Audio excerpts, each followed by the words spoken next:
Last thing we're going to do on this set of notes is just a little bit of algebra. We're going to be adding and subtracting fractions that have like terms.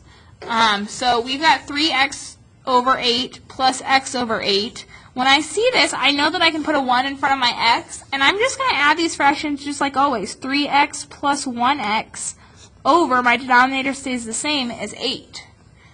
And 3x plus 1x is 4x over my denominator of 8. Now here's where it does get a little bit tricky because we still need to simplify our numbers. 4/8 can be simplified. So if I divide 4x by 4 and I divide 8 by 4, 4x divided by 4 leaves me with 1x or x, and 8 divided by 4 is 2. And so this one actually does simplify to be x over 2 or 1x over 2, however you want to do that. On this next one, we have a common denominator of 5c, so when we do the problem, 2 minus 17, my denominator will stay the same, 5c. And when I see subtraction, I copy, change, change. And when signs are different, I subtract, so 17 minus 2 is 15. Keep the sign of the higher number, which is negative, and I put all of that over 5c.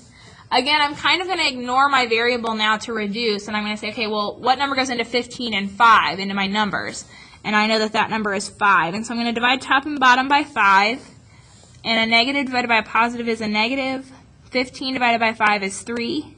And 5c divided by 5 divided by 5 is 1, so I've got 1c or just c, either one. So I've got negative 3 over c or 1c as my simplest form for that algebra answer there.